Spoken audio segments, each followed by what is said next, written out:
Hi everyone, welcome to DTH Decoding the Hindu. We are here to decode the Hindu for all those examinations where you are needed to be updated with current affairs of national and international importance.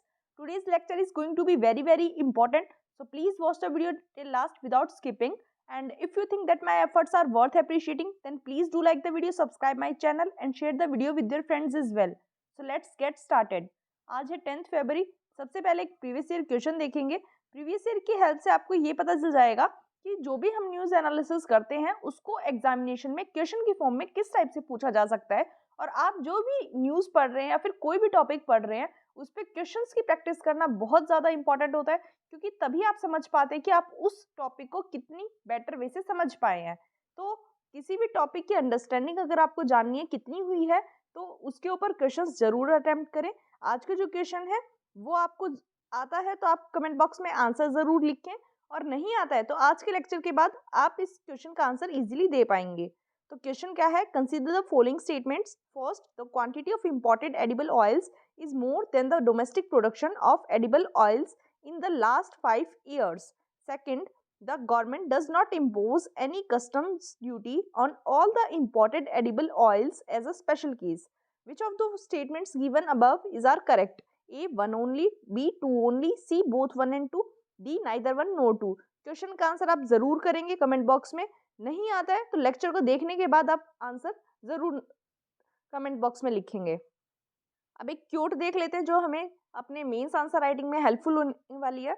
We abuse land because we regard it as a community belonging to us. When we see land as a community to which we belong, we may begin to use it with love and respect. इसको आप note down करके रखेंगे, काफ़ी important quote है. Environment का जो GS paper 3 है वहाँ कोई क्वेश्चन आता है, वहाँ आप इसको यूज़ कर सकते हैं, ऐसे में यूज़ कर सकते हैं, कहीं एथिक्स में यूज़ कर सकते हैं. काफ़ी हेल्पफुल क्योट है. और ये क्योट दी किसने है? एल्डो लियोपोल्ड ने. आपको नोट डाउन करके इसको रख लेना है. न्यूज़ एनालिसिस की तरफ चलेंगे. फर्स्ट न्यूज़ स्टार्ट करने से पहले I would like to request you, lecture काफ़ी हेल्पफुल होने वाला है. अगर आपको हेल्पफुल लगे तो वीडियो को लाइक ज़रूर कर दें. 1 सेकेंड लगता है लेकिन आपकी एक लाइक मुझे बहुत मोटिवेट करती है. दूसरा, अगर चैनल को सब्सक्राइब नहीं किया है तो प्लीज़ चैनल को सब्सक्राइब कर लें, क्योंकि उसी से आपको रेगुलर अपडेट मिलती रहेगी. यूट्यूब पे काफ़ी वीडियोस होती हैं जहाँ डेली न्यूज़ एनालिसिस किया जाता है न्यूज़पेपर्स का, द हिंदू और इंडियन एक्सप्रेस का. लेकिन इस वीडियो सीरीज़ का एम ये है कि जो छोटे टॉपिक्स हैं जिनको बाकी वीडियो लेक्चर्स में कवर नहीं किया जाता है, जहाँ से क्वेश्चन हमारी एग्जामिनेशन में बन सकता है, उन सभी टॉपिक्स को भी कवर किया जाए. तो काफ़ी इंपॉर्टेंट लेक्चर सीरीज़ ये हो सकती है आपके एग्जामिनेशन को क्लियर करवाने के लिए. तो चैनल को आप सब्सक्राइब ज़रूर कर लें. न्यूज़ एनालिसिस स्टार्ट करते हैं. अब 7 लोगों की सांस घुटने की वजह से मौत हो गई है जब वो आंध्र प्रदेश की फैक्ट्री में एडिबल ऑयल टैंक की क्लीनिंग कर रहे थे. सी, आर्टिकल में इंपॉर्टेंट कुछ नहीं है, केवल आपको पता होना चाहिए एडिबल ऑयल के बारे में. तो एडिबल ऑयल के बारे में थोड़ा सा देखेंगे. हमारे इंडिया में एडिबल ऑयल सेक्टर की क्या स्टेट है, ये हमारे एग्जामिनेशन के लिए इम्पॉर्टेंट है. इस टाइप की न्यूज़ बाकी आती रहती है. तो हमारी कंट्री की इकोनॉमी में एडिबल ऑयल्स की क्या प्लेस है? इंडिया जो है वर्ल्ड में one of the largest producers है ऑयल सील्ड का, और हमारी एग्रीकल्चर इकोनॉमी में ऑयल सेक्टर एक बहुत इंपॉर्टेंट पोजीशन ऑक्यूपाई करता है.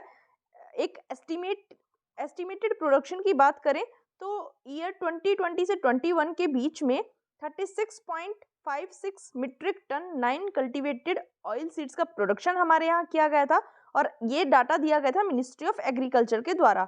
इंडिया ऑयल सीड्स का या फिर कहें वेजिटेबल ऑयल का वर्ल्ड में सेकंड लार्जेस्ट कंज्यूमर है और नंबर 1 इंपोर्टर है. मतलब सबसे ज़्यादा वेजिटेबल ऑयल इंडिया इंपोर्ट करता है पूरे वर्ल्ड में. ध्यान रखना है आपको, क्योंकि इंपोर्ट क्यों करना पड़ता है? हमारे यहाँ जो कंजप्शन रेट है एडिबल ऑयल का वो डोमेस्टिक प्रोडक्शन रेट से ज़्यादा है. इसलिए जितना डोमेस्टिकली प्रोड्यूस किया जाता है वो हमारी डिमांड को फुलफ़िल नहीं करता है. हमारी कंजप्शन डिमांड ज़्यादा है, तो इसलिए हमें बाहर से भी वेजिटेबल ऑयल को इंपोर्ट करना पड़ता है. और एक कंट्री को तभी इंपोर्ट पे रिलाई करना पड़ता है जब डिमांड और सप्लाई में गैप होता है. तो एट प्रेजेंट इंडिया की जो 55 to 60% डिमांड है एडिबल ऑयल की वो इंपोर्ट के थ्रू ही फुलफ़िल की जाती है. इंडिया को इंडिपेंडेंट बनने की ज़रूरत है ऑयल प्रोडक्शन में, सो दैट अपनी डोमेस्टिक कंजप्शन डिमांड को हम एटलीस्ट मीट कर पाए. मतलब एक्सपोर्ट चाहे ना कर पाएँ लेकिन कम से कम डोमेस्टिक कंजप्शन डिमांड को मीट कर पाएँ, इसके लिए हमें ऑयल प्रोडक्शन में इंडिपेंडेंट बनने की ज़रूरत हो जाती है। पाम ऑयल की बात करें, पाम ऑयल का मतलब क्या है? क्रूड फॉर्म और रिफाइंड दोनों फॉर्म हमारे इंपोर्टेड टोटल एडिबल ऑयल्स का 62% कॉन्स्टिट्यूट करते हैं और मेनली पाम ऑयल को इंडोनेशिया, मलेशिया से इंपोर्ट किया जाता है। सोयाबीन ऑयल जो है ये 22% इंपोर्टेड एडिबल ऑयल्स का कॉन्स्टिट्यूट करता है और इसको अर्जेंटीना और ब्राज़ील से मेनली इंपोर्ट किया जाता है। Sunflower oil total imported oils का 15% कॉन्स्टिट्यूट करता है और इसको मेनली यूक्रेन और रशिया से इंपोर्ट किया जाता है। तो आपको ध्यान रखना है यूक्रेन और रशिया, तो अभी यूक्रेन रशिया वॉर में सनफ्लावर ऑयल हमें थोड़ा सस्ता रशिया की तरफ से मिल सकता है। ये आपको चीज़ें थोड़ा ध्यान में रखे हुए चलनी है।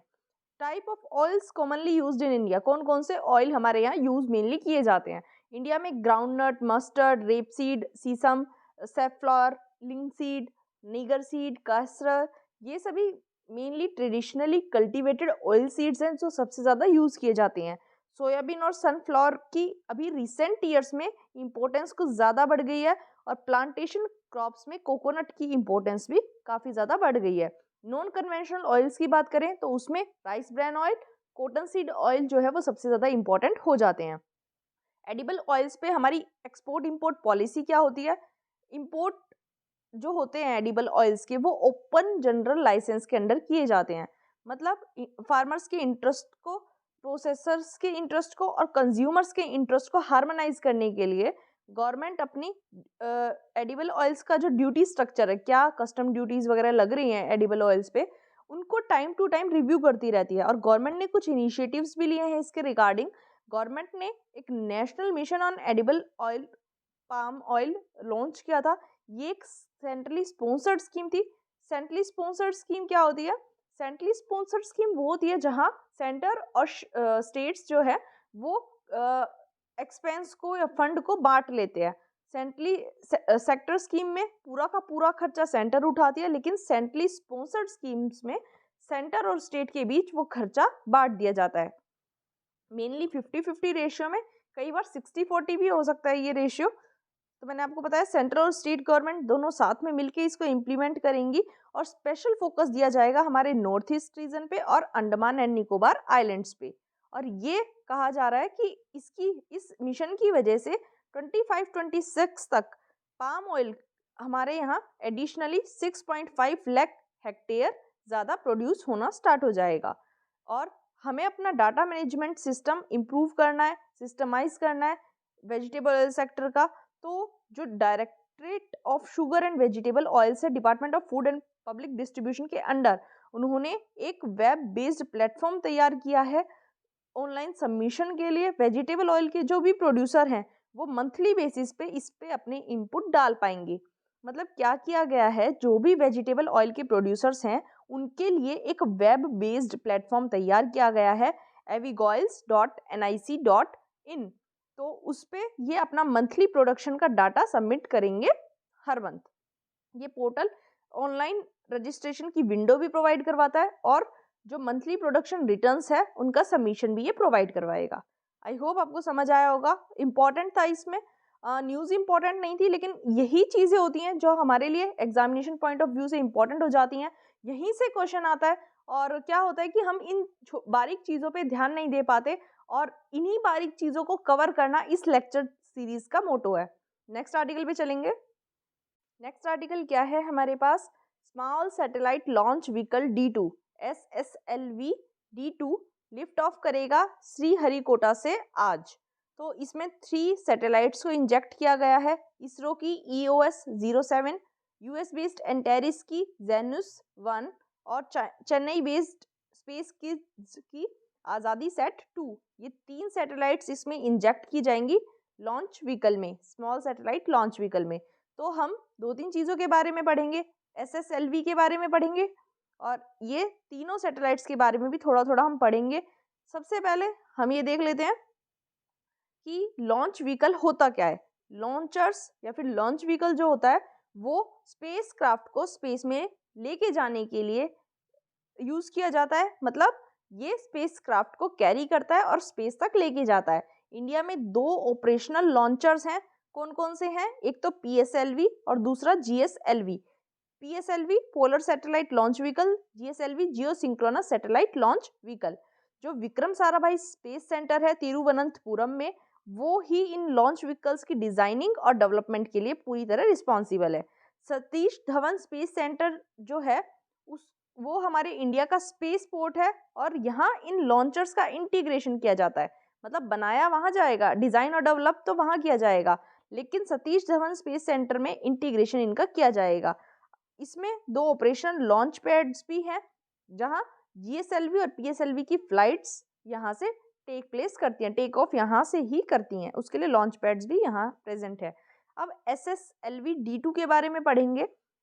तो इसरो ने 10 फरवरी 2023 पे, मतलब कि आज, सेकंड डेवलपमेंट फ्लाइट जो थी इस SSLV D2 की, वो कर दी है successfully launched from Satish Dhawan space centre Andhra Pradesh.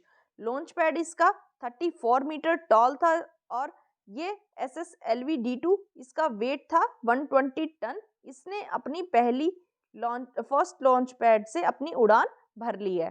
3 staged है, ये 3 स्टेजेस हैं इसमें, और जिनको पावर किया जाएगा एक सॉलिड फ्यूल से। और इसके अंदर एक वेलोसिटी ट्रिमिंग मॉड्यूल भी है जिसको लिक्विड फ्यूल से पावर दिया जाएगा, सो दैट जो सैटेलाइट्स हैं उनको प्रिसाइजली इंजेक्ट किया जा सके जिस भी ऑर्बिट में हमें उनको इंजेक्ट करना है।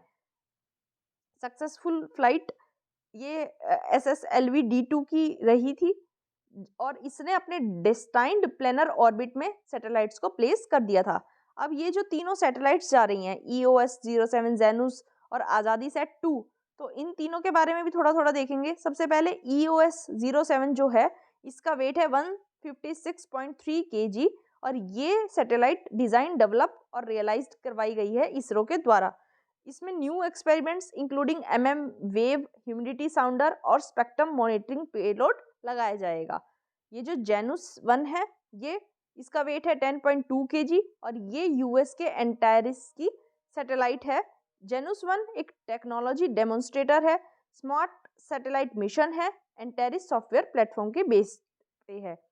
ये जो तीसरी सैटेलाइट है, आज़ादी सैट 2, इसका वेट है 8.7 kg और इसको बनाया है 750 स्कूल गर्ल्स ने, हमारे इंडिया की स्पेस किड्स इंडिया जो कि चेन्नई में लोकेटेड है, वहाँ की गर्ल स्टूडेंट्स ने इसको तैयार किया है। इसका एम क्या है कि जो हमारी लोरा और एमेट्योर रेडियो कम्युनिकेशन सैटेलाइट्स हैं और स्पेस में रेडिएशन लेवल्स को मेजर करना, सैटेलाइट स्ट्रक्चर के एक्सपेंडिंग जो स्ट्रक्चर है सैटेलाइट का उसको डेमोन्स्ट्रेट करना, ये इसके एम रहेंगे।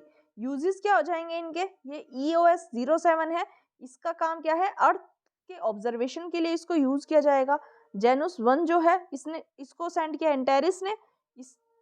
ये 5 पेलोड्स जो इस सैटेलाइट पे हैं उनको फीचर करेगी जब ये एक बार ऑर्बिट में चली जाएगी। आज़ादी सैट 2 जो है, उसको मैंने आपको बताया स्पेस किड्स इंडिया के स्टूडेंट्स ने डिज़ाइन किया है, तो इससे हमारा लो रेंज और एमेट्योर रेडियो कम्युनिकेशन कैपेबिलिटीज इंक्रीज हो जाएंगी। SSLV क्या होता है? SSLV के बारे में थोड़ा सा देख लेते हैं। 3 स्टेज लॉन्च व्हीकल। SSLV एक 3 स्टेज लॉन्च व्हीकल होता है। इसमें 3 सॉलिड प्रोपल्शन स्टेजेस होती हैं और लिक्विड प्रोपल्शन बेस्ड होता है वेलोसिटी ट्रिमिंग मॉड्यूल। इसका वेलोसिटी ट्रिमिंग मॉड्यूल का क्या काम होता है कि जिस पर्टिकुलर ऑर्बिट में हमें सैटेलाइट को डालना है, वहाँ ये बहुत प्रिसाइजली उस सैटेलाइट को रख पाता है वेलोसिटी ट्रिमिंग मॉड्यूल। इसका डायमीटर 2 मीटर का है, 34 मीटर की इसकी लेंथ होती है, 120 टन इसका वेट है। सैटेलाइट कैरिंग कैपेसिटी 500 kg तक ये लो अर्थ ऑर्बिट में लेके जा सकता है सैटेलाइट्स को, और PSLV जो होता है वो 1000 kg तक की रेंज की सैटेलाइट्स को लॉन्च कर सकता है। SSLV पेलोड कैपेसिटी की बात करें तो सिंगल मल्टी सैटेलाइट्स में नैनो, माइक्रो और मिनी सैटेलाइट्स आएंगी। Single satellite 500 kilometre planar orbit में 500 kg तक की जा सकती है। मल्टी सैटेलाइट्स अगर उनका वेट 10 kg से 300 kg के बीच में है तब उनको 500 किलोमीटर प्लेनर ऑर्बिट में भेजा जा सकता है। अब SSLV के एडवांटेजेस क्या हैं? सबसे पहले लो वेट। ये जो SSLV है ये स्मॉलेस्ट व्हीकल है इसरो का और जिसका वेट जो है वो 110 टन मास हो जाता है। लेस टाइम, ये केवल 72 आवर्स लेती है। बाकी जो लॉन्च व्हीकल्स हैं वो 70 डेज लेते हैं, लेकिन ये इंटीग्रेशन के लिए केवल 72 आवर्स का टाइम लेती है। तो एक एडवांटेज इसका लेस टाइम भी हो जाता है, लेस मैन पावर। केवल 6 लोगों की ज़रूरत होती है इस जॉब को करने के लिए, 60 पीपल्स की बाकियों में ज़रूरत होती है। ये भी एक एडवांटेज है। लो कॉस्ट इसकी हो जाती है क्योंकि काफ़ी शॉर्ट टाइम में काम हो जाता है सारा का सारा, तो इसकी कॉस्ट अराउंड 30 करोड़ आती है। तो लो कॉस्ट भी इसका एक एडवांटेज है, और इसकी वजह से सिनर्जी भी बिल्डअप हो पाती है। जो मैन्युफैक्चरिंग और डेवलपमेंट है एसएसएलवी का, इसकी वजह से स्पेस सेक्टर और हमारे प्राइवेट इंडियन इंडस्ट्रीज़ के बीच में एक सिनर्जी बिल्डअप हो जाती है। आई होप आपको समझ आया होगा, बहुत इंपॉर्टेंट है ये। साइंस से भी क्वेश्चंस आते हैं हमारे एग्जामिनेशन में, तो आपको इन छोटी छोटी चीज़ों का पता होना चाहिए। नेक्स्ट आर्टिकल पे चलेंगे। नेक्स्ट आर्टिकल जो है वो ब्रू ट्राइब से रिलेटेड है। ब्रू ट्राइब में वोटिंग राइट्स इनको दे दिए गए हैं, इनकी रजिस्ट्रेशन वोटिंग के लिए करवा दी गई है, लेकिन कुछ दुविधा इनके सामने आ रही है। जैसे मैं आपको पूरा इशू डिटेल में बताऊं, तो 14,000 ट्राइब पीपल को मिजोरम से डिस्प्लेस किया गया था, और उनको त्रिपुरा में वोटिंग के लिए रजिस्टर कर दिया गया है जब से अप्रैल 2021 में उनकी रिहैबिलिटेशन प्रोसेस स्टार्ट हुई है। लेकिन ये लोग डिवाइड है एक बात पे कि इस चीज़ का क्रेडिट कौन सी पार्टी को दिया जाना चाहिए, बीजेपी को जिसने उनका रीलोकेशन फैसिलिटेट किया, या फिर तिप्रा मोठा को जिसने ये जो इनिशिएशन था केस का उसको पुश किया। इस केस के लिए पुश जो किया वो तिप्रा मोठा ने किया, और बीजेपी ने इनका रीलोकेशन फैसिलिटेट किया। तो ये लोग इस बात पे डिवाइड हैं कि कौन सी पार्टी को क्रेडिट दिया जाना चाहिए, मतलब वोट कौन सी पार्टी को दिया जाना चाहिए। तो आर्टिकल में हमारे पास इंपॉर्टेंट क्या है, ब्रू ट्राइब, ब्रू के बारे में पढ़ेंगे। इस ब्रू ट्राइब को रियांग ट्राइब भी कहा जाता है। ये एक ऐसी कम्युनिटी है जो नॉर्थ ईस्ट इंडिया में पाई जाती है, मेनली त्रिपुरा, मिजोरम और आसाम में। त्रिपुरा में ये पीवीटीजी के रूप में रिकॉग्नाइज किए जाते हैं। मिजोरम में इनको टारगेट ग्रुप्स के मतलब जो मेजर ग्रुप्स हैं उनके द्वारा टारगेट किया जाता है, क्योंकि वो ऐसा मानते हैं कि ये लोग इस स्टेट के इंडिजीनियस नहीं हैं, ये लोग बाहर से आए हैं।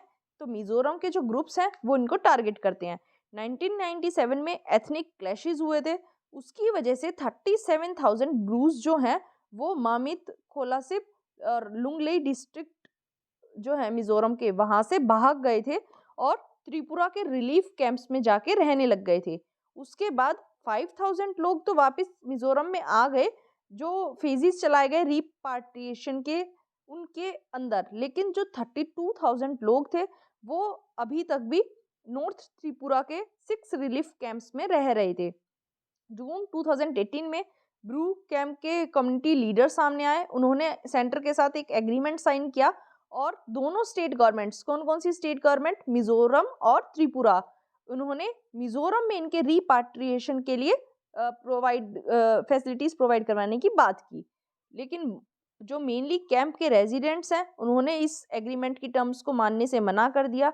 कैंप के रेजिडेंट्स का कहना ये है कि एग्रीमेंट जो है वो मिजोरम में उनकी सेफ्टी को गारंटी नहीं करता है, मतलब इनकी सेफ्टी के बारे में कोई बात नहीं कही गई है इस एग्रीमेंट में, केवल रिपाट्रिएशन के बात की गई है। तो अक्टूबर 2019 में इस रिलीफ कैंप में राशन की सप्लाई को बंद कर दिया गया, क्योंकि उसके लिए होम मिनिस्ट्री ने अपनी इंस्ट्रक्शन दी थी, सो दैट जो सारे रिफ्यूजीज हैं उनको मिजोरम में रिपाट्रिएट किया जा सके।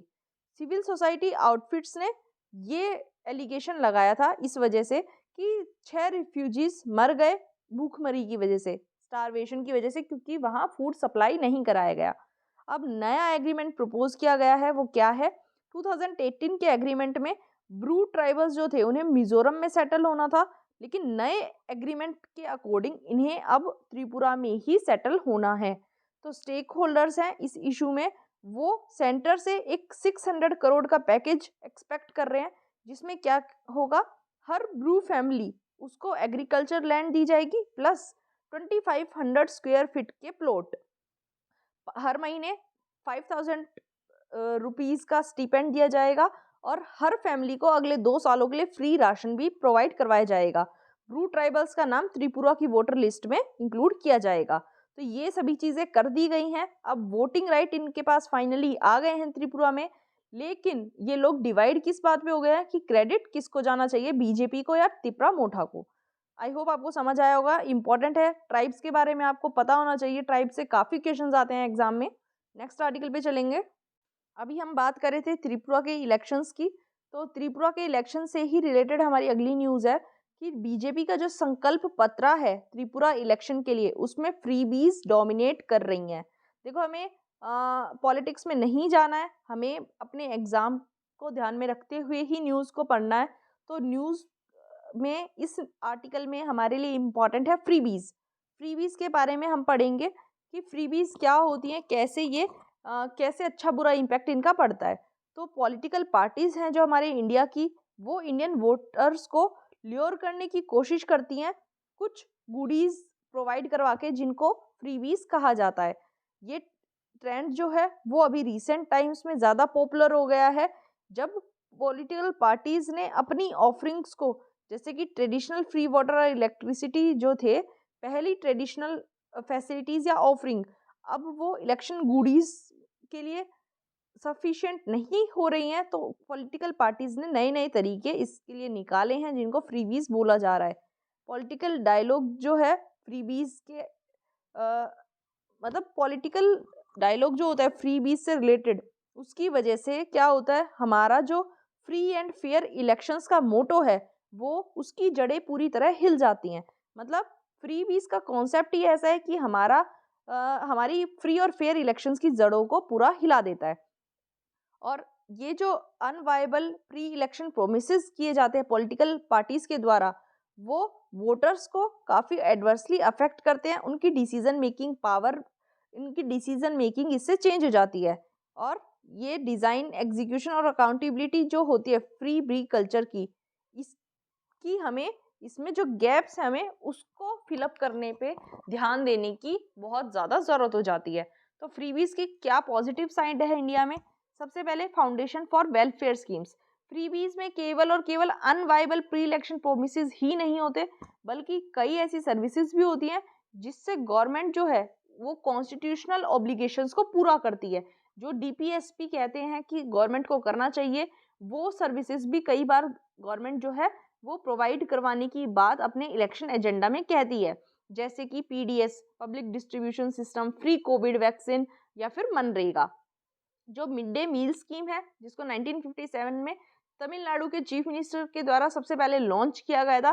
फिर उसको नेशनल प्रोग्राम के तौर पे अडॉप्ट कर लिया गया था 10 सालों के बाद। फिर एनटी रामा राव का प्रोमिस जो था कि आंध्र प्रदेश में 2 रुपए पर केजी के भाव पे राइस मिलेगा, तो वो आज का नेशनल फूड सिक्योरिटी प्रोग्राम का करंट डे अवतार हो जाता है। राइतू बंधु तेलंगाना की और ओडिशा की कालिया, वो जो हमारी किसान सम्मान निधि है उसकी इनिशियल स्टेजेस हैं या फिर उसका ओरिजिनल अवतार है। अपलिफ्टमेंट हो जाता है इससे लोअर क्लास का। जो स्टेट्स हैं वहाँ जहाँ लोअर लेवल ऑफ डेवलपमेंट देखी जाती है, जो पॉवर्टी में जी रही है काफ़ी जिनकी बड़ी पॉपुलेशन, उनके लिए फ्रीबीज जो हैं वो काफ़ी यूज़फुल होती हैं, सो दैट जो लोअर स्टेटा के लोग हैं उनका अपलिफ्टमेंट किया जा सकता है। लेकिन फ्रीबीज का नेगेटिव इम्पैक्ट भी देखा जा सकता है। सबसे पहला नेगेटिव इम्पैक्ट क्या होगा? पब्लिक स्पेंडिंग का ड्रेन। मेनली क्या होता है, फ्रीबीज जो हैं उसकी वजह से अल्टीमेटली एक्सेसिव और अननेसेसरी ड्रेन होता है पब्लिक स्पेंडिंग का, और स्टेट्स पे इकोनॉमिक बर्डन भी एडअप हो जाता है, क्योंकि पहले ही स्टेट्स की फाइनेंशियल कंडीशन काफ़ी पुअर है और उनके पास लिमिटेड रेवेन्यू के रिसोर्सेज हैं, और ऊपर से फ्रीबीज का जो इकोनॉमिक बर्डन है स्टेट्स की प्रॉब्लम ज़्यादा बढ़ा देता है। दूसरा क्या है, freebies for one disaster for other. मतलब जो कंज्यूमर बेनिफिशियरीज हैं उनके लिए प्राइस रिड्यूस करके गवर्नमेंट क्या करती है, इंडस्ट्रियल और कमर्शियल कॉन्ट्रैक्ट्स को ओवरचार्ज करने लग जाती है, सो दैट जो फिस्कल बैलेंस है उसको मेंटेन किया जा सके। इसकी वजह से इंडस्ट्रीज जो हैं उनके बीच में कॉम्पिटिटिवनेस कम हो जाती है और हमारी इंडस्ट्रियल ग्रोथ कम हो जाती है, और कमर्शियल प्राइसेस जो होते हैं कमोडिटीज़ के वो बढ़ जाते हैं। इसलिए चाहे कितनी भी सस्ती हो ये फ्रीबीज बेनिफिशरीज के लिए, अल्टीमेटली इनका जो एक्सपेंस है वो पड़ता है हमारी इकोनॉमी, लाइफ क्वालिटी और सोशल कोहेजन पे। इसकी वजह से फिजिकल डेफिसिट भी इंक्रीज हो जाती है। सब्सिडीज और फ्रीबीज जो हैं गवर्नमेंट रेवेन्यूज पे प्रेशर क्रिएट कर देती है, फिजिकल डेफिसिट हमारा बढ़ जाता है और इंटरेस्ट पेमेंट्स भी इंक्रीज हो जाते हैं। अगला क्या है, इससे वोटर्स की डिसीजन मेकिंग पावर जो है, मतलब डिसीजन मेकिंग डिस्टॉर्ट हो जाती है, खराब हो जाती है, क्योंकि जो इरेशनल फ्रीबीज इलेक्शन कैंपेन्स के द्वारा पॉलिटिकल पार्टीज प्रोवाइड करवाने की बात करती है, वो वोटर्स के माइंड को काफ़ी इम्पैक्ट करती है। उनके माइंड में एक बायस क्रिएट हो जाता है, जिसकी वजह से उनकी वोटिंग जो पावर थी या वोटिंग डिसीजन जो था वो काफ़ी इम्पैक्ट होता है।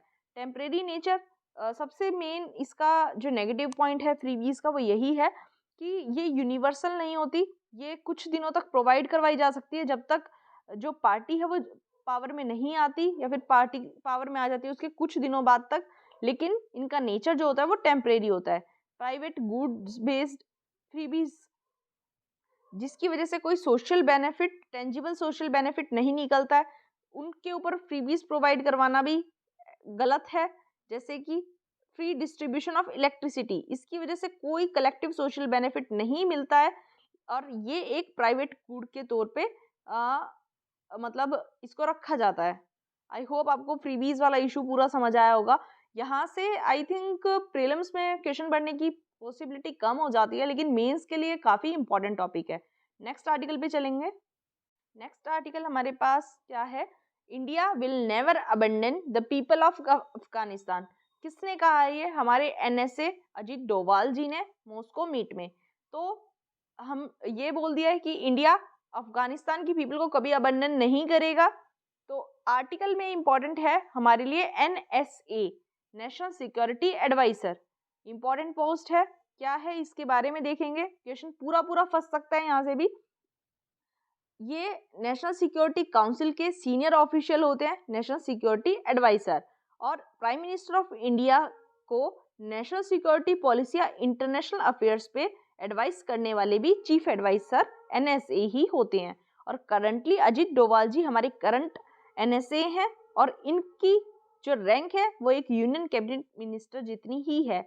ये पोस्ट है, इसमें काफ़ी सारी पावर्स को वेस्ट किया गया है। एनएसए एक हाईली प्रोमिनेंट और पावरफुल ऑफिस है हमारी गवर्नमेंट ऑफ इंडिया का। ऑल एनएसएस जब से 1998 में इस पोस्ट को लाया गया है वो या तो आईएफएस ऑफिसर होते हैं या आईपीएस ऑफिसर, और ये प्राइम मिनिस्टर के डिस्क्रिशन पे ही सर्व करते हैं। रोल क्या होता है इनका? नेशनल सिक्योरिटी एडवाइजर का काम है कि प्राइम मिनिस्टर को सभी उन मैटर्स पे अपनी एडवाइस देना जहां कोई भी इंटरनल या एक्सटर्नल थ्रेट हो सकता है, या फिर इंडिया के पास कोई अपॉर्चुनिटी की बात है, या फिर कोई भी सेंसिटिव इशू है, स्ट्रेटेजिक इशू है, on behalf of the prime minister. NSA जो होंगे वो प्राइम मिनिस्टर के स्पेशल इंटरलोक्यूटर के तौर पे भी काम करेंगे, सर्व करेंगे। जब भी चाइना से बात करने की बात आएगी, या फिर पाकिस्तान से एनवय की बात आएगी, इसराइल से सिक्योरिटी अफेयर्स पे बात करने की कोई बात आएगी, एनएसए जो है वो सभी इंटेलिजेंस एजेंसीज की रिपोर्ट्स को रिसीव करते हैं और उनको कोऑर्डिनेट करके प्राइम मिनिस्टर के सामने प्रेजेंट करते हैं। एनएसए को असिस्ट करते हैं डिप्टी एनएसएज। ये जो पॉलिसी ग्रुप है इसका मेन मैकेनिज्म क्या है? इंटर मिनिस्ट्रियल कोऑर्डिनेशन और इनपुट्स के इंटीग्रेशन को इंक्रीज करना, सो दैट हम अपनी नेशनल सिक्योरिटी पॉलिसीज बना पाएं। ग्रुप मेंबर्स में कौन कौन होगा? नीति आयोग के vice chairman, cabinet secretary, 3 military chiefs, reserve bank of India के governor, foreign secretary, home secretary, finance secretary और डिफेंस सेक्रेटरी। ये सभी लोग इस ग्रुप मेंबर, ये सभी ग्रुप में होंगे। एनएससी की बात करते हैं, नेशनल सिक्योरिटी काउंसिल। तो एनएससी इंडिया की जो है वो एक एग्जीक्यूटिव गवर्नमेंट एजेंसी है जिसका काम है प्राइम मिनिस्टर ऑफिस को एडवाइस करना हमारे नेशनल सिक्योरिटी से रिलेटेड मैटर्स पे और स्ट्रेटेजिक इंटरेस्ट के मैटर्स पे। और इसको जो हमारे फॉर्मर प्राइम मिनिस्टर थे अटल बिहारी वाजपेयी जी, उनके द्वारा इस्टेब्लिश किया गया था 19 नवंबर 1998 में। और सबसे पहले नेशनल सिक्योरिटी एडवाइजर थे ब्रजेश मिश्रा। ध्यान रखना है आपको, इंपॉर्टेंट है, Brajesh Mishra ji first national security adviser थे। और एनएससी से पहले इन सभी एक्टिविटीज को प्रिंसिपल सेक्रेटरी के द्वारा देखा जाता था।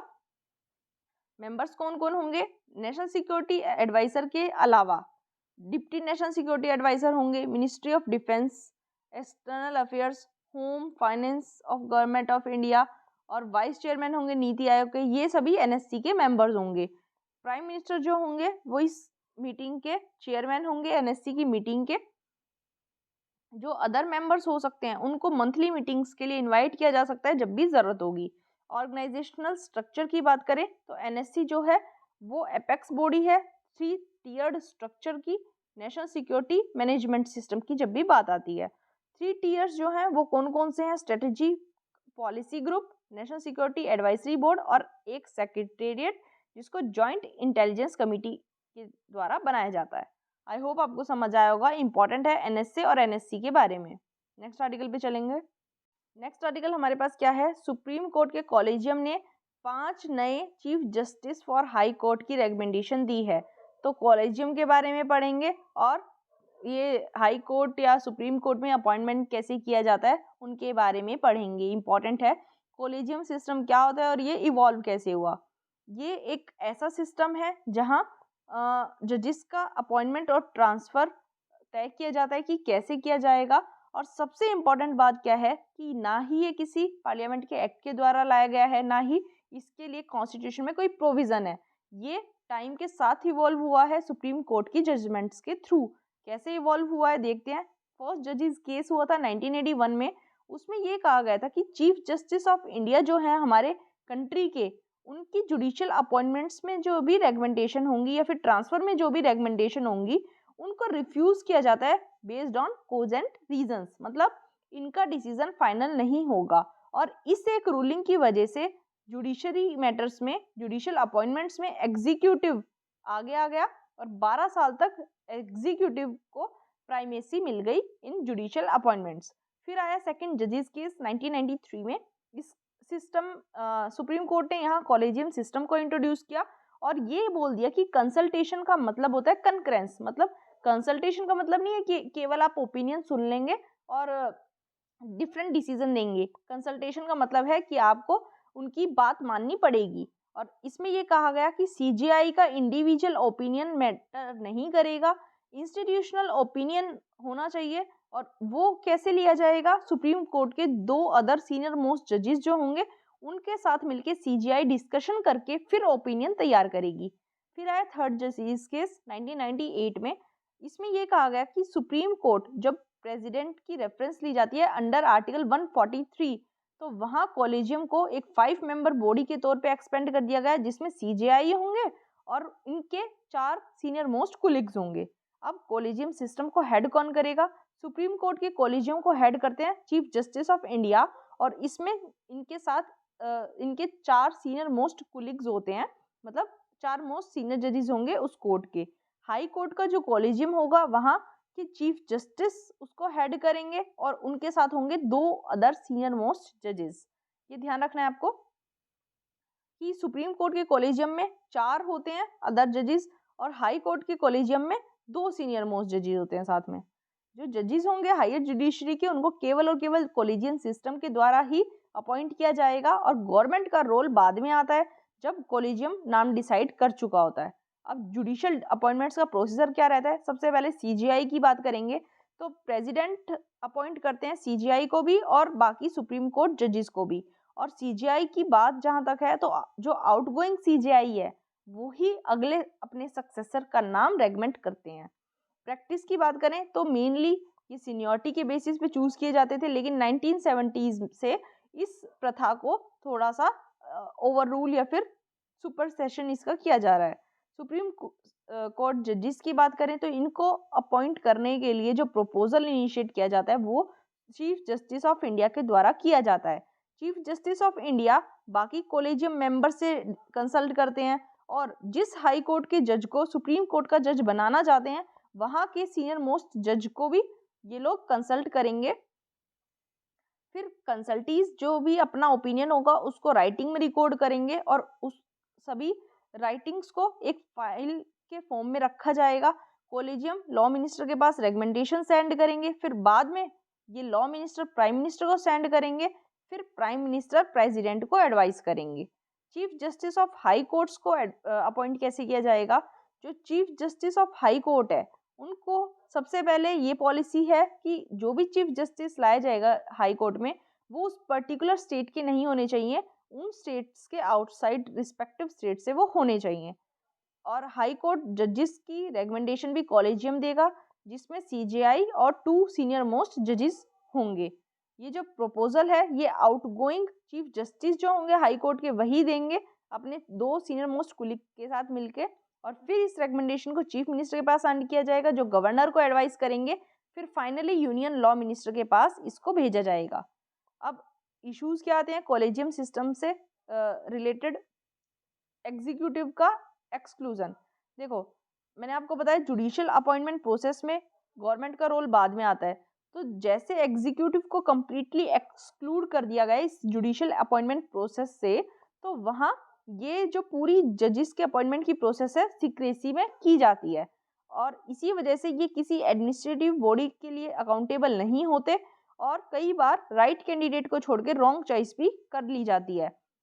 यहाँ फेवरेटिज्म और नेपोटिज्म के चांसेस भी हो जाते हैं, क्योंकि क्या होता है कोई क्राइटेरिया स्पेसिफिक क्राइटेरिया नहीं रखा गया है किस कैंडिडेट को सीजीआई की पोस्ट के लिए चूज किया जाएगा, तो इसकी वजह से नेपोटिज्म और फेवरेटिज्म के लिए काफ़ी वाइड स्कोप रह जाता है, और इसी की वजह से जुडिशियल सिस्टम में नॉन ट्रांसपेरेंसी राइज हो जाती है, और लॉ एंड ऑर्डर के लिए ये काफ़ी हार्मफुल होता है।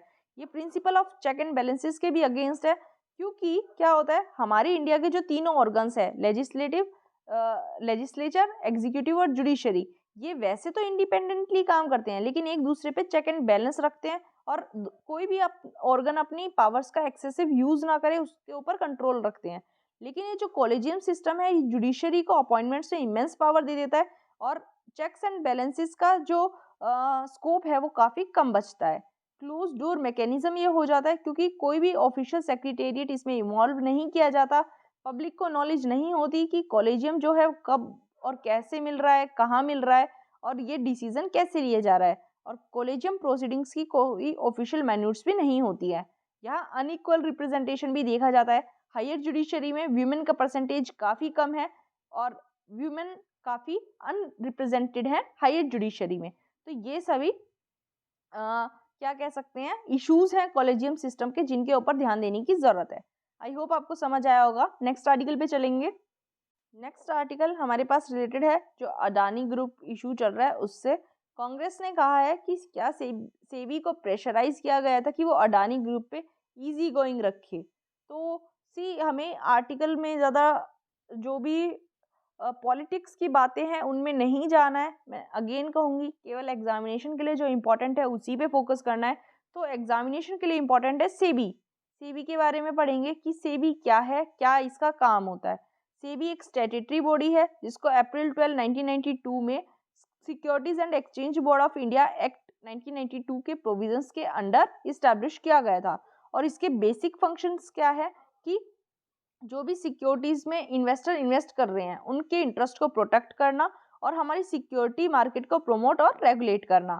सेबी कैसे आया एग्जिस्टेंस में? सेबी के आने से पहले कंट्रोलर ऑफ कैपिटल इश्यूज होती थी रेगुलेटरी अथॉरिटी, और जिसकी पावर आती थी कैपिटल इश्यूज कंट्रोल एक्ट 1947 से।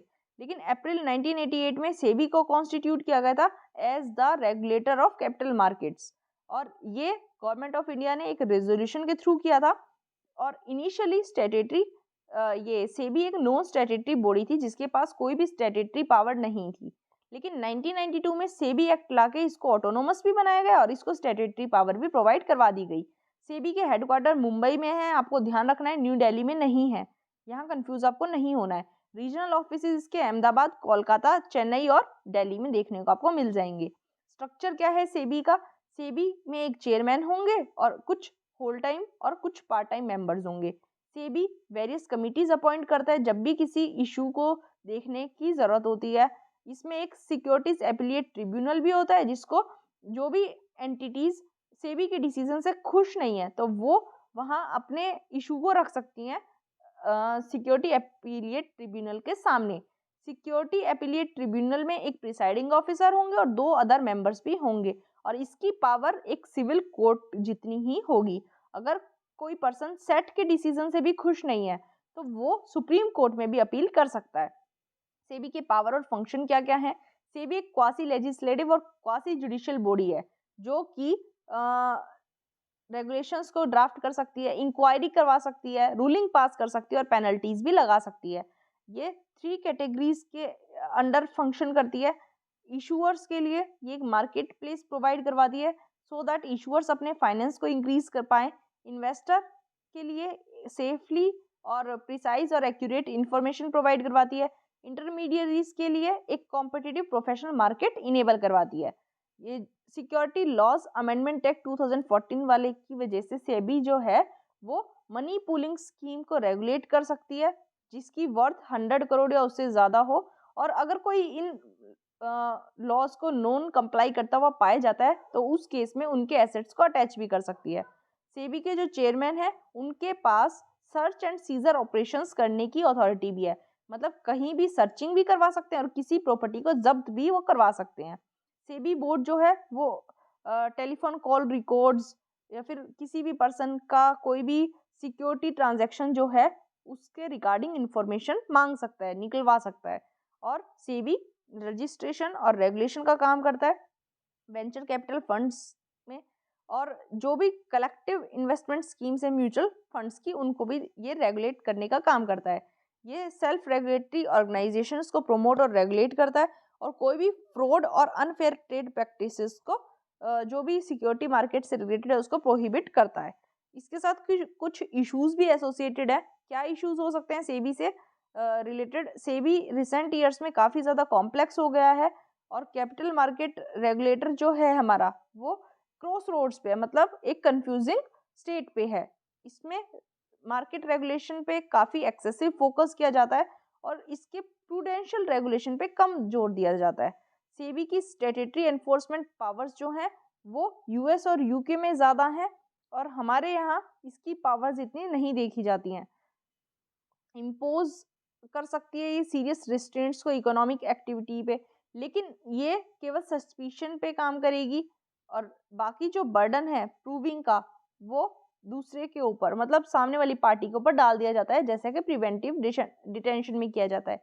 इसकी लेजिस्लेटिव पावर्स काफ़ी एब्सोल्यूट है और यहाँ वाइड डिस्क्रिशन बच जाता है सब ऑर्डिनेट लेजिस्लेशन बनाने का। यहाँ प्रायर कंसल्टेशन का जो कंपोनेंट है मार्केट का वो मिसिंग है, यहाँ सिस्टम ऑफ रिव्यू मिसिंग है, जिसकी वजह से रेगुलेटर के लिए एक बहुत बड़ा शक या फिर डर बना रहता है। रेगुलेशंस, रूल्स या एनफोर्समेंट जो है वो परफेक्ट की डेफिनेशन से काफ़ी दूर है। इनसाइडर ट्रेडिंग के एरियाज में सिक्योरिटी ऑफरिंग डॉक्यूमेंट्स काफ़ी एक्स्ट्रा ऑर्डिनरी बल्कि होते हैं और फॉर्मल कंप्लायंस में रिड्यूस काफ़ी मुश्किल से उनको किया जाता है। कैसे इंश्योर की जा सकती है सेबी की इफेक्टिव फंक्शनिंग? हमें एटीट्यूडनल चेंज लाना पड़ेगा, मार्केट से काफ़ी सारे इनपुट्स लेने होंगे जहां हमें मार्केट को बेटर वे से ऑब्जर्व करने की पावर मिल जाएगी। सेबी को डीप रिव्यू करना चाहिए, रिसर्च करना चाहिए और ये देखना चाहिए कि वो कैसे अपने आप को बेटर बना सकती है, कैसे बेटर वे से वो काम कर सकती है। जो फंड्स है उनका साइज जो है वो सक्सेस के बैरोमीटर को रेज नहीं कर सकता। हमें ये देखना होगा कि मार्केट रेगुलेशन कैसा परफॉर्म कर रही है, उसके लिए हमें कुछ और पैरामीटर्स को ध्यान में रखना पड़ेगा। जो सेबी का फॉरमोस्ट ऑब्जेक्टिव होना चाहिए वो ये होना चाहिए कि जो मार्केट एरिया है वहाँ पॉलिसी स्पेस को क्लीन अप किया जाए।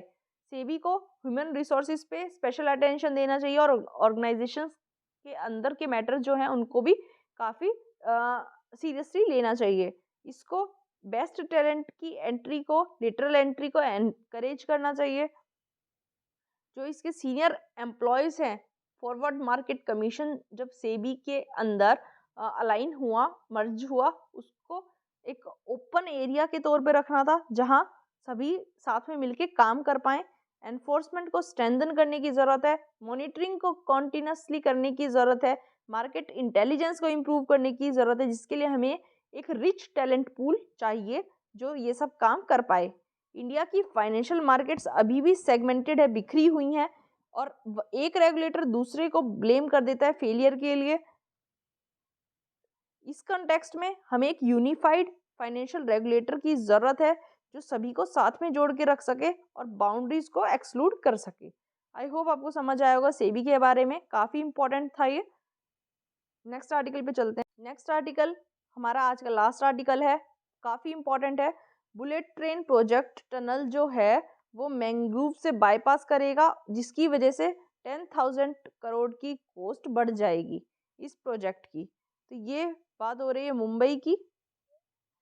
यहाँ Mumbai Ahmedabad high speed rail corridor जो था बांद्रा कुर्ला कॉम्प्लेक्स स्टेशन से सिलफता से, उसकी 100 करोड़ से जो कॉस्ट बढ़ के 10,000 करोड़ होने वाली है। तो इस आर्टिकल में इम्पॉर्टेंट दो चीज़ें हैं, एक तो थोड़ा सा बुलेट ट्रेन के बारे में देखेंगे और सबसे इम्पोर्टेंटली देखेंगे मैनग्रोव्स के बारे में। बहुत बहुत बहुत इम्पॉर्टेंट है मैनग्रोव्स के बारे में देखना। मैनग्रोव क्या है? मैनग्रोव एक छोटा ट्री या श्रब है जो कि कोस्ट लाइन के अलोंग उग जाता है या फिर साल्टी सेडिमेंट्स में उग जाता है अंडर वाटर। मैनग्रोव जो है वर्ड, ये किसी भी हैबिटेट को रेफर किया जाता है, पूरे को या फिर ट्रीज को या फिर श्रब्स को, जहाँ भी मैनग्रोव स्वैम्प होता है। मैनग्रोव्स फ्लावरिंग ट्रीज होते हैं जिनकी फैमिली का नाम होता है रिजोफोरासी, एकेंथासी, लैराथ्रासी और कॉम्ब्रिटासी, एरिकासी। ये सभी इसके फैमिलीज के नाम होते हैं जहाँ से मैंग्रोव्स बिलोंग कर सकते हैं। मैंग्रोव्स के फीचर की बात करें तो सलाइन एनवायरनमेंट, ये एक्सट्रीम होस्टाइल एनवायरनमेंट्स में भी सर्वाइव कर सकते हैं, जैसे हाई साल्ट और लो ऑक्सीजन कंडीशंस। लो ऑक्सीजन में अंडरग्राउंड टिश्यू जो होते हैं किसी भी प्लांट के, उनको ऑक्सीजन चाहिए होती है रेस्पिरेशन के लिए, लेकिन मैंग्रोव एनवायरनमेंट में जो ऑक्सीजन होती है सॉइल में वो या तो लिमिटेड होती है या फिर नील होती है। इसलिए मैंग्रोव रूट सिस्टम जो है वो ऑक्सीजन एटमॉस्फेयर से अब्जॉर्ब करता है। मैंग्रोव्स के पास एक स्पेशल रूट्स होती हैं इस पर्पज के लिए, जिनको ब्रीदिंग रूट्स या फिर न्यूमेटाफोर्स कहा जाता है। ये रूट्स जो होती है इसमें काफ़ी न्यूमरस पोर्स होते हैं जहाँ से ऑक्सीजन एंटर करती है इन अंडरग्राउंड टिश्यूज़ में। ये एक्सट्रीम कंडीशंस में सर्वाइव कर सकता है क्योंकि इनकी रूट्स जो है वो वाटर में सबमर्ज रहती हैं। तो mangrove tree hot muddy salty conditions में अच्छे से सर्वाइव कर सकते हैं। सक्यूलेंट लीव्स होती हैं इनकी, मैंग्रोव्स में डेजर्ट प्लांट्स की तरह, और यहाँ फ्रेश वाटर स्टोर किया जाता है इनकी थिक सक्यूलेंट लीव्स में। एक वैक्सी कोटिंग भी पाई जाती है लीव्स में, जो भी वाटर और में होते हैं ट्रीज, और जिसकी वजह से इवेपोरेशन कम हो जाता है। विविपेरस होते हैं ये, इनके सीड्स जर्मिनेट करते हैं जब पेरेंट ट्री के साथ जुड़े होते हैं तभी, और एक बार जर्मिनेट करने के बाद ये जो सीड होता है ये प्रोपेगुल में ग्रो कर जाता है। जो मैच्योर प्रोपेगुल होता है फिर ये वाटर में ड्रॉप कर जाएगा और डिफरेंट स्पॉट पे ट्रांसपोर्ट हो जाएगा और एक रूट सॉलिड ग्राउंड में पहुंच जाएगा, मतलब वहाँ ये जर्मिनेट करना स्टार्ट कर देगा। ज्योग्राफिकल लोकेशन की बात करें तो मैंग्रोव जो हैं वो केवल शेल्टर्ड कोस्ट लाइन के पास पाए जाते हैं ट्रॉपिकल और सब ट्रॉपिकल लैटिट्यूड्स में, क्योंकि ये काफ़ी फ्रीजिंग टेम्परेचर्स में नहीं जीवित रह सकते। तो यूनिक कैपेबिलिटी होती है इनकी टाइड्स में पहुंचने की, साल्टी सॉइल के एरिया कवर्ड। तो ग्लोबल मैंग्रोव कवर की बात करें तो टोटल मैंग्रोव कवर पूरे वर्ल्ड में है 1.1 लाख स्क्वायर किलोमीटर्स। एशिया में सबसे ज़्यादा मैंग्रोव्स पाए जाते हैं पूरे वर्ल्ड में। साउथ एशिया में वर्ल्ड के मैंग्रोव कवर का 6.8% पाया जाता है और इंडिया का साउथ एशिया में 45.8% कॉन्ट्रीब्यूशन है मैंग्रोव कवर में। इंडिया में मैंग्रोव्स की बात करें तो India state of forest report 2019 के अकॉर्डिंग इंडिया में मैंग्रोव कवर 5,000 स्क्वायर किलोमीटर के आसपास का है, जो कंट्री के टोटल ज्योग्राफिकल एरिया का 0.15% हो जाता है। वेस्ट बंगाल में सबसे ज़्यादा हाईएस्ट परसेंटेज है एरिया का जो कि मैंग्रोव के अंडर कवर है, उसके बाद गुजरात और उसके बाद Andaman and Nicobar islands. Largest mangrove forest हमारा सुंदरबन है वेस्ट बंगाल वाला, और इसको यूनेस्को की वर्ल्ड हेरिटेज साइट में भी रखा गया है। ये काफ़ी इंपॉर्टेंट है। फॉरेस्ट जो है वो royal Bengal tiger, Gangetic dolphins और एस्चुरिन क्रोकोडाइल्स का भी होम है। भीतरकनिका मैंग्रोव्स की बात करें तो उड़ीसा का भीतरकनिका जो है वो सेकंड लार्जेस्ट मैंग्रोव फॉरेस्ट है इंडिया का, जो कि 2 रिवर डेल्टास के द्वारा बनाया जाता है, रिवर ब्राह्मणी और रिवर बैतरणी। ये one of the most significant Ramsar wetlands है हमारे इंडिया का। गोदावरी कृष्णा मैंग्रोव्स है आंध्र प्रदेश में, ये उड़ीसा से लेके तमिलनाडु तक एक्सटेंड होता है। जो गंगा, महानदी, कृष्णा, गोदावरी और कावेरी के डेल्टा हैं, ये भी मैंग्रोव फॉरेस्ट कैरी करते हैं। केरला के बैकवाटर्स में भी हाई डेंसिटी में मैंग्रोव फॉरेस्ट पाए जाते हैं। पिचावरम तमिलनाडु का, वहाँ भी मैंग्रोव फॉरेस्ट पाए जाते हैं और यहाँ काफ़ी एक्वेटिक बर्ड स्पीसीज भी पाई जाती हैं। वेस्ट बंगाल में मैंने आपको बताया 42.45% इंडिया का मैंग्रोव कवर है। गुजरात में 23.66, अंडमान एंड निकोबार आइलैंड में 12.39। ध्यान रखना है आपको, इंपॉर्टेंट है। सिग्निफिकेंस क्या है मैंग्रोव्स का? सबसे पहला इकोलॉजिकल स्टेबलाइजेशन। इकोलॉजिकली मैंग्रोव्स जो होते हैं वो सॉइल के लिए काफ़ी इंपॉर्टेंट होते हैं, सॉइल को मेंटेन और बिल्ड करने में। ये जो वेस्ट होते हैं उसको एसिमुलेट करके रखते हैं, एक रिजर्वोयर की तरह काम करते हैं। ये साइक्लोन्स में भी प्रोटेक्शन प्रोवाइड करवाते हैं। इनका एक बहुत significant role land accretion, mud banks को फिक्स करने में, विंड्स का डिसिपेशन में और टाइडल और वेव एनर्जी में भी देखा जाता है।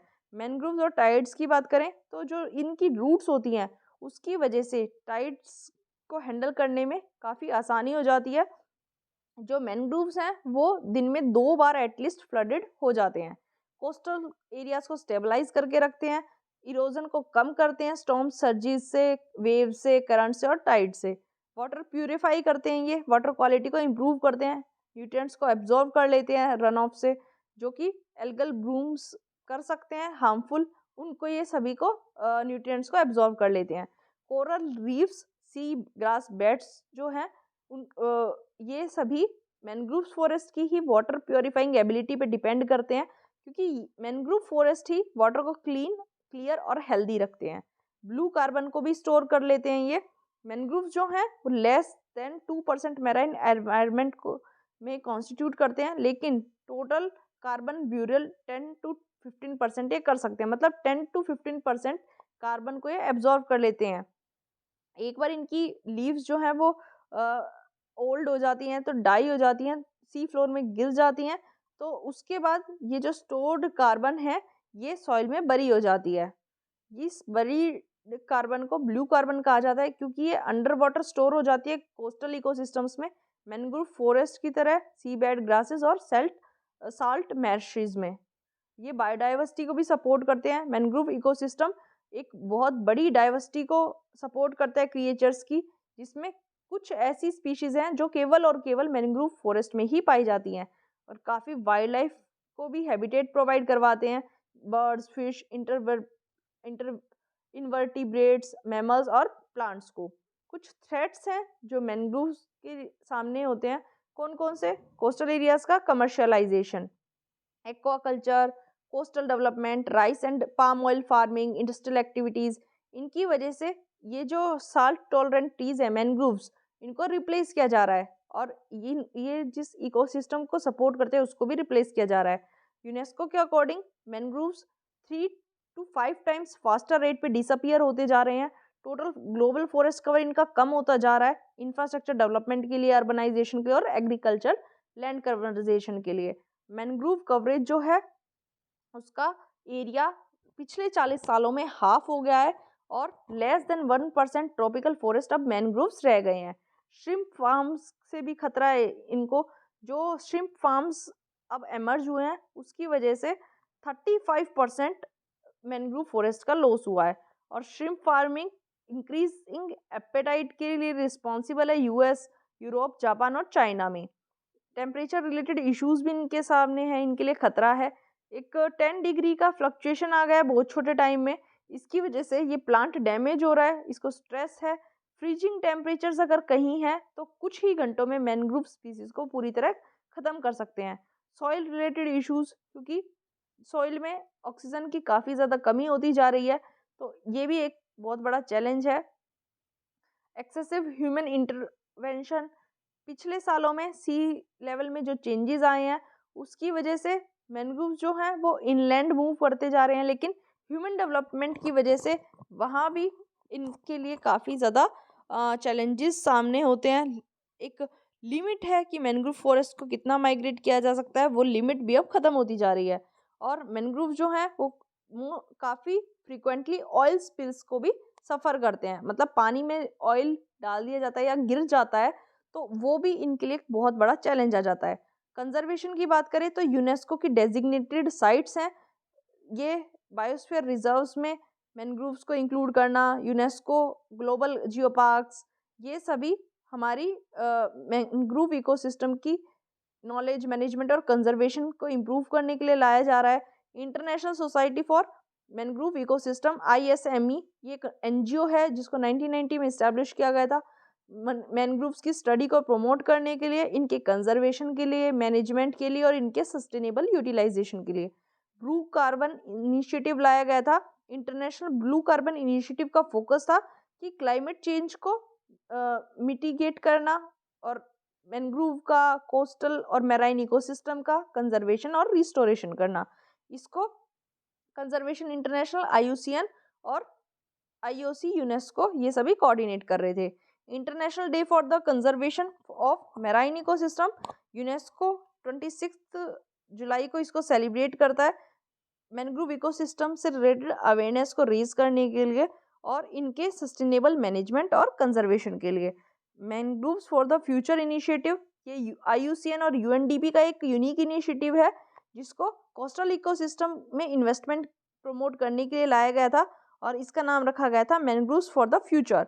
मेंबर नेशंस कौन कौन से इंक्लूड किए गए थे इसमें? Bangladesh, Cambodia, India, Indonesia, Maldives, Myanmar, Pakistan, Seychelles, Sri Lanka, Thailand and Vietnam. एक लास्ट इनिशिएटिव है national mangrove committee, government of India ने सेटअप की थी 1976 में, जहां गवर्नमेंट एडवाइस कर रही थी कंजर्वेशन और डेवलपमेंट के बारे में मैनग्रोव्स के। आई होप आपको समझ आया होगा। बहुत इंपॉर्टेंट है मैनग्रोव्स के बारे में, कैसे हमारे एनवायरनमेंट के लिए इम्पॉर्टेंट है, इनको क्या क्या थ्रेट्स हैं, ये सभी आपको समझ आए होंगे। थोड़ा सा बुलेट ट्रेन के बारे में और देख लेते हैं। बुलेट ट्रेन ऑल्दो पहले इंट्रोड्यूस हुई थी हमारे यहाँ और जापान के साथ कोऑर्डिनेट करके बुलेट ट्रेन को इंट्रोड्यूस किया गया था। लेकिन थोड़ा सा पढ़ लेते हैं how India benefits from bullet train. सबसे पहले हाई स्पीड कनेक्टिविटी ये प्रोवाइड करवाएगा, जिसकी वजह से इकोनॉमिक ग्रोथ हमारी फैसिलिटेट होती है। जो स्मॉलर सिटीज़ हैं उनको हाई स्पीड ट्रांजिट फैसिलिटी से कनेक्ट किया जा सकता है इन इकोनॉमिक सेंटर से through bullet train. Bullet train का प्रोजेक्ट जो था उसकी वजह से 4000 डायरेक्ट जॉब अपॉर्चुनिटीज़ क्रिएट की हुई थी उस टाइम, और उसके साथ साथ 20,000 इनडायरेक्ट जॉब्स, 20,000 कंस्ट्रक्शन वर्कर्स को एम्प्लॉय किए जाना था जब Ahmedabad Mumbai bullet train setup की जानी थी। अर्बन एक्सपेंशन हुआ, न्यू बुलेट ट्रेन स्टेशन जो थे वो अर्बन ग्रोथ को अट्रैक्ट करने वाले हैं और इसकी वजह से अर्बनाइजेशन का जो प्रेशर है वो शिफ्ट हो गया था जो एग्जिस्टिंग अर्बन सेंटर्स से, वहाँ से नए एवेन्यूज ओपन हो रहे थे। इस प्रोजेक्ट की वजह से एक high speed train technology favourable destination बन गया था और अदर पार्टीज भी अट्रैक्ट हो रही थी इस फील्ड में काम करने के लिए। जियो स्ट्रेटेजिक इंपॉर्टेंस की बात करें तो इंडिया और जापान के बीच में सिंबल ऑफ ट्रस्ट डेवलप कर दिया था इस बुलेट ट्रेन ने, क्योंकि टेक्नोलॉजी का ट्रांसफ़र इसमें इन्वॉल्व था। बुलेट ट्रेन एक सब्सटेंशियल पॉजिटिव इम्पैक्ट हमारी इंडियन इकोनॉमी पे डालेगा, क्योंकि इससे एशिया में एक इकोनॉमिक इन्फ्लुएंस हमारा बढ़ेगा और पूरे वर्ल्ड में भी बढ़ेगा। लॉन्गर ड्यूरेशन में देखें तो इस टेक्नोलॉजी की वजह से इंडिया की डिपेंडेंस मिडल ईस्ट कंपनीज या फिर मिडल ईस्ट कंट्रीज़ पे कम हो जाएगी ऑयल और अदर फ्यूल प्रोडक्ट्स की वजह से। क्लीन टेक्नोलॉजी इसमें यूज़ की जाएगी तो इंडिया एग्जाम्पल सेट करेगा मास ट्रांसपोर्टेशन के क्लीनर मेथड्स को यूज़ करने में। और जापान के लिए भी ये डील काफ़ी जियो स्ट्रेटेजिकली इम्पॉर्टेंट थी, क्योंकि जापान बुलेट ट्रेन्स के एक्सपोर्ट में चाइना के साथ अपनी वो ट्रेड को खो चुका है, थाईलैंड और इंडोनेशिया में भी। तो इस डील की वजह से जापान को एक डिप्लोमेटिक विन मिल गई। आई होप आपको समझ आया होगा। थोड़ा सा बुलेट ट्रेन के बारे में था। आज का लेक्चर इतना ही था। अगर हेल्पफुल लगा है तो वीडियो को लाइक ज़रूर कर दे, चैनल को सब्सक्राइब कर ले। और हम अभी जो हमने लेक्चर के स्टार्टिंग में क्वेश्चन डिस्कस किया था उसका आंसर देखते हैं। क्वेश्चन क्या था हमारे पास? Consider the following statements. First, the quantity of imported edible oils is more than the domestic production of edible oils in the last 5 years। बिल्कुल सही बात है कि जो इम्पोर्टेड एडिबल ऑयल्स हैं उनकी क्वांटिटी हमारे डोमेस्टिक प्रोडक्शन से ज़्यादा रही है पिछले 5 सालों में। ये मैंने आपको आज फर्स्ट आर्टिकल में ही बताया है। The government does not impose any custom duty on all the imported edible oils as a special case. ऐसा नहीं होता है, कोई भी कस्टम ड्यूटी गवर्नमेंट ना लगाए, ऐसा पॉसिबल नहीं होता है। चाहे कितना भी स्पेशल केस हो। तो इस क्वेश्चन का आंसर हो जाएगा ए, वन ओनली, क्योंकि फर्स्ट स्टेटमेंट ही करेक्ट है। आई होप आपको समझ आया होगा। ये आर्टिकल हमने अच्छे से कवर कर लिया है। इस क्वेश्चन का आंसर देने में आपको कोई प्रॉब्लम आई ही नहीं होगी। तो अगर आप लेक्चर में यहाँ तक आए हैं, दैट मीन्स आपको लेक्चर हेल्पफुल लग रहा था तो प्लीज़ अपना फीडबैक ज़रूर प्रोवाइड करवाएं। कमेंट करके मुझे ज़रूर बताएं लेक्चर कैसा लग रहा है। वीडियो को लाइक करके मुझे अपना फीडबैक दे सकते हैं और वीडियो को ज़्यादा से ज़्यादा शेयर भी आप कर सकते हैं, सो दैट और लोगों तक भी, अगर आपको लगता है वीडियो बेनिफिशियल है तो वीडियो का बेनिफिट और लोगों तक भी पहुंच पाए। और चैनल को सब्सक्राइब नहीं किया है तो चैनल को सब्सक्राइब कर लें, सो दैट डेली आपके पास ये यूज़फुल हेल्पफुल वीडियोस पहुंच पाएँ। Thank you so much.